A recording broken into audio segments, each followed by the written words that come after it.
I was in the midst of getting ready to go to the funeral of my beloved mother-in-law who had passed away recently. Then, all of a sudden, my phone rang. "Don't you dare come to the funeral. Go back to your parents' house in the countryside right away," a voice commanded. Confused but obedient, I immediately headed home to the rural Midwest, where I was from. Later, I found out from my husband about the existence of his estranged, despicable sister, Daisy. "So Mom's dead, huh? How much of the inheritance do I get?" The audacity of her trying to profit from my mother-in-law's inheritance was unforgivable. I decided then and there to protect my mother-in-law's honor and fight against this vile sister-in-law. In the end, after a fierce war of words, my sister-in-law ended up in a dark, cold cell. My name is Sarah, a typical housewife. I'm married to Stephen, a company employee, and we lead a blissfully happy life together. I've heard that many women struggle with their relationships with their husband's family after marriage, especially between a daughter-in-law and her mother-in-law, where there are often rumors of covert and brutal conflicts. I, too, had such a gloomy perception. However, fortunately, I've been able to lead a worry-free marital life in that regard. Yes, I had a great relationship with my husband's mother, Donna. For instance, "Sarah, what do you think of this cardigan I knitted? I think it might suit you." "For me? Thank you, it's adorable, and your knitting is really impressive. I'm glad you like it. The wind is getting chilly, so be careful not to catch a cold." "Absolutely. Hey, is it alright with you? Could you teach me how to knit sometime?" It was just like that. Donna's smile was always filled with warmth and kindness. I owed her so much. She had even helped us financially at times. I loved my gentle mother-in-law and considered her like a second mother. But then, Sarah, Mom passed away in the hospital. I received the news of Donna's death just the other day.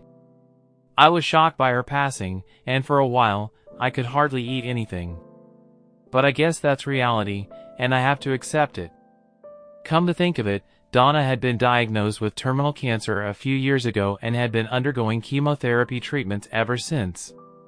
It must have been a really tough fight. Whenever I visited her, Donna always greeted me with a smile. Surely she was doing her best not to worry us.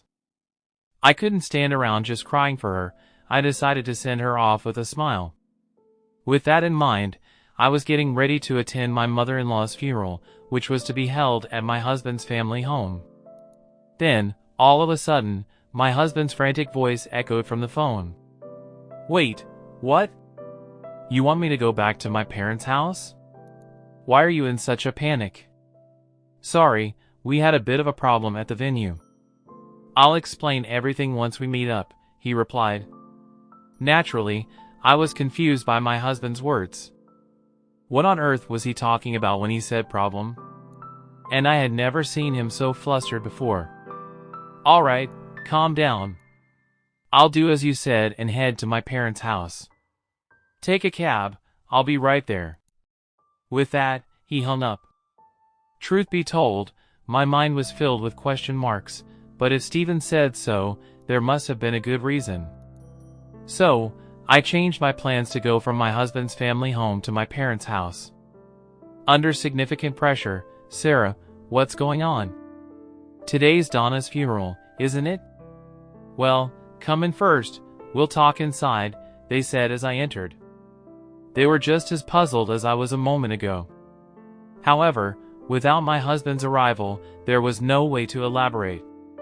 We nervously waited for my husband to arrive. About an hour later, my husband burst into the house. "Sarah, are you okay?" "I'm fine, but what happened to your hand?" Looking, I saw that my husband's hand was wrapped in a bandage. My husband touched his injured hand, making a terribly difficult expression. Next, he started to explain what happened at his parents' house and the whole circumstance surrounding it. Apparently, my husband has a sister, 3 years older than him, named Daisy, who has caused troubles for the family from a young age. It turns out she's had more run-ins with the police than one could count. His mother, Donna, never gave up on such a daughter and always kept apologizing to people around them. She even took responsibility for the debt that Daisy created. "I'll definitely pay it back, okay? Please, Mom." She believed her daughter's words, but Daisy betrayed that promise and left home. Daisy was cut off from my husband's family, and it has been a no-contact situation until today. Then, Daisy showed up at his parents' house on the day of her mother's funeral after so much time. One might think she would have grown a bit. However, the words that came out of Daisy's mouth were, "So Mom's dead, right? How much of the inheritance can I get?" Of course, my husband was furious with her attitude. Was that the first thing to say after their mother's death? He went on to angrily tell his sister that she was disinherited long ago and that to Donna, her daughter was no longer Daisy but Sarah. In other words, me. What, Sarah? Who's that woman? It's ridiculous if she can inherit and the real daughter can't. Upon hearing the truth, Daisy became enraged, her face turning red. Then she snatched my husband's phone and stormed out of the house in her car, hurling hostile words towards us. Apparently, the injury to my husband's hand was from her biting him at that time. I remotely locked the phone right away, but it seemed she might have found out our house location and Sarah's face from the contact list and photos. Oh my! I can't believe my ears. I was speechless for a moment after hearing my husband's words. I was surprised to learn for the first time that Donna had a daughter, and it was even more shocking that she was such a terrible person. I'm sorry for hiding about my sister. It's my family issue. But now, my husband apologized with a pained expression. We were thinking of how to deal with the situation, trying to cheer up my distressed husband. Well, we should probably stay away from our city home for a while, just in case, he said. Is our rural home address safe? Yes, I didn't store that information on my phone, though. For precautionary reasons, we decided to stay at our rural home. Then, as the new day dawned, the sun rose and the chirping of the birds filled the air. I'm off to work. If anything comes up, give me a ring on my spare phone. Okay, have a good day. I watched my husband drive off to work, a smile on my face.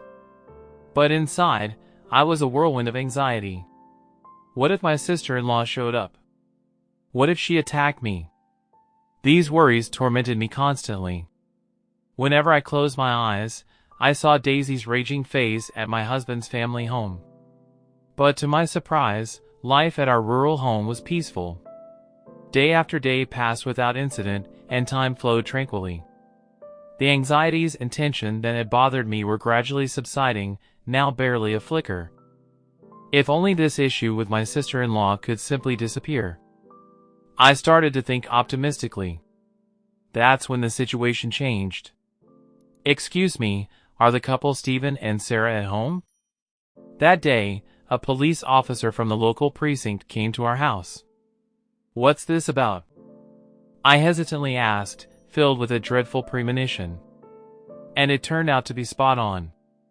Apparently, our city home had been burglarized. The police had just received the call from the scene.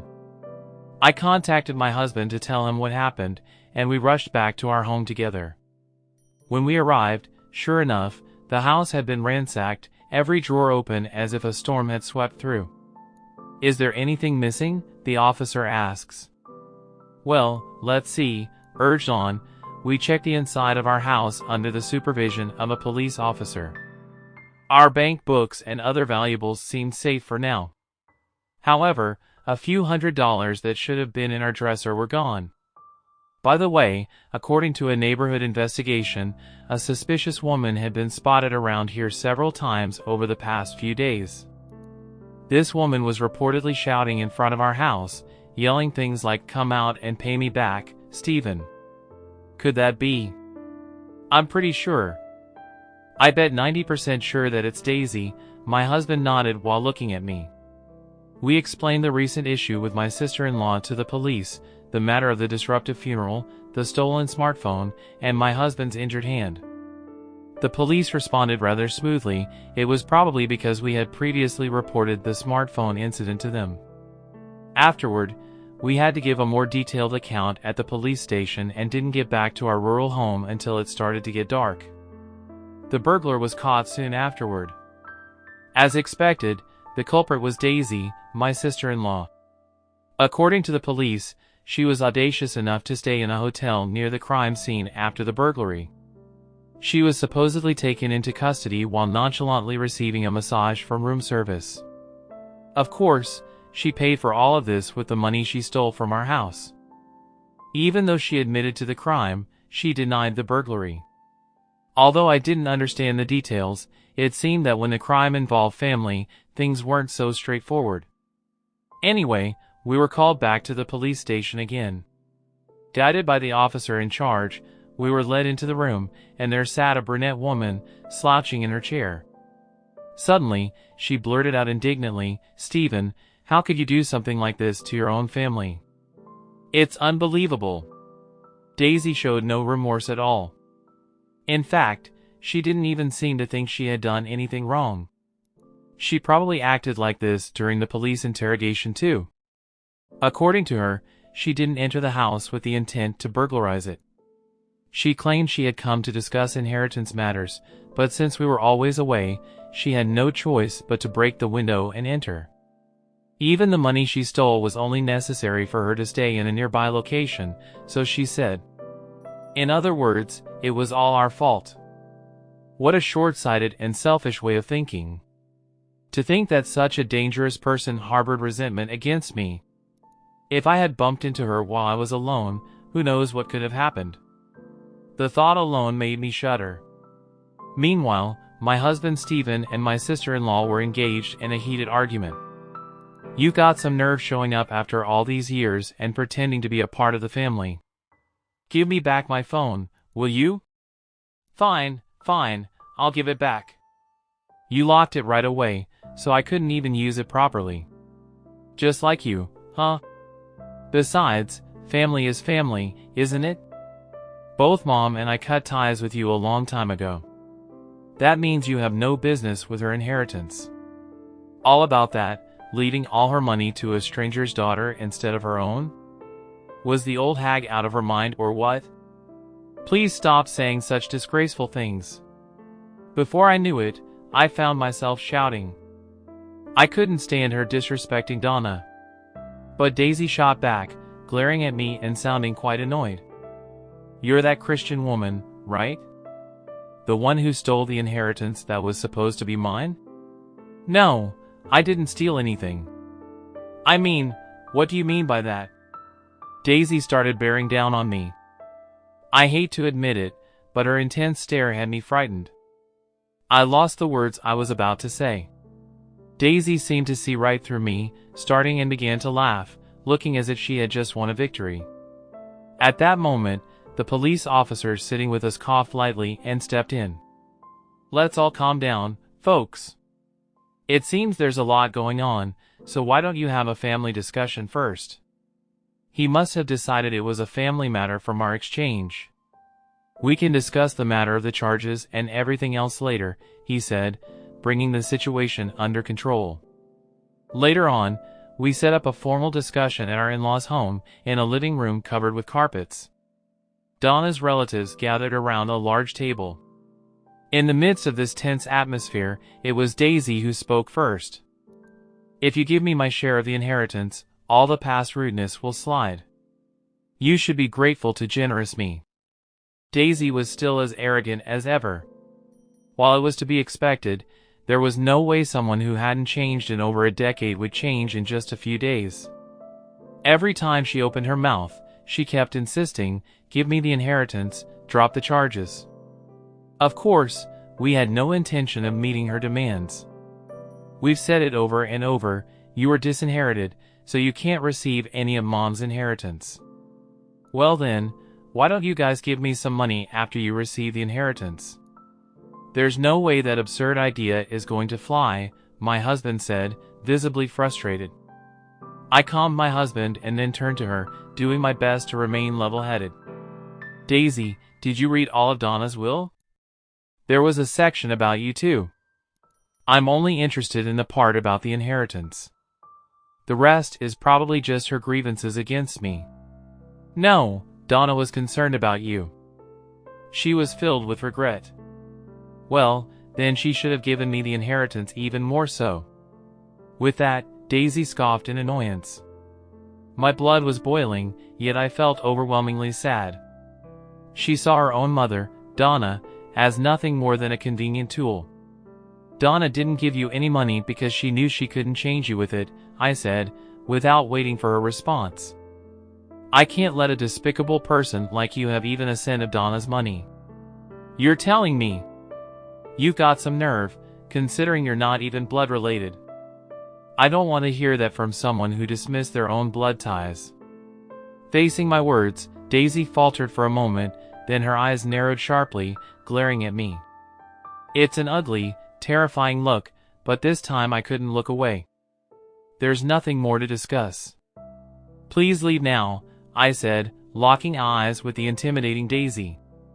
Suddenly, Daisy launched across the table at me, neither out of rage or fear, but she was immediately restrained by my husband and other family members present.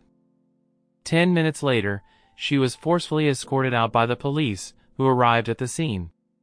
All the while, she continued spouting off insults, but by the time she was put into the patrol car, she had completely lost her spirit, slumping her shoulders. Afterwards, I heard Daisy ended up in prison.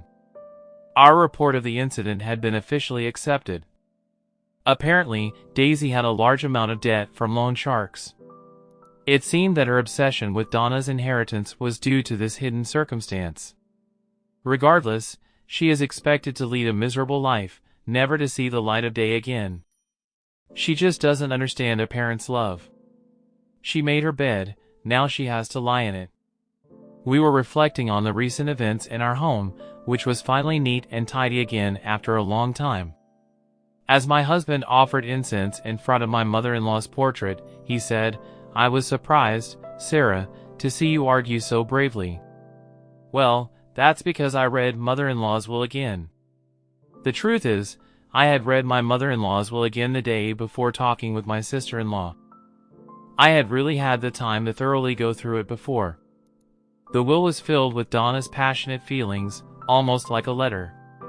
Every word she had written stirred me. Donna had always been concerned about her child. Without leaving a single grudge, she worried about her well-being and bravely departed for heaven, hoping for our happiness as a couple. She would have wanted to do many things for a real daughter. As I held my cardigan tight, I started to tear up, thinking about my mother-in-law. Seeing me like that, my husband tried to cheer me up. "Sarah, would you knit something for me too?" "Sure, I'll show you mother-in-law's knitting technique," I said, wiping the tears from the corner of my eyes with a smile. "We'll make good use of her inheritance." From then on, I vowed in my heart to live a happy life for Donna's sake as well. Don't forget to hit that like button if you enjoyed this video, and if you're curious to see where this journey takes us next, make sure to subscribe and turn on notifications so you won't miss a single update. Your support is what keeps this channel alive and kicking, and every like, comment, and share means the world to us. We've got plenty more stories, insights, and surprises coming your way, so stay tuned for the next video.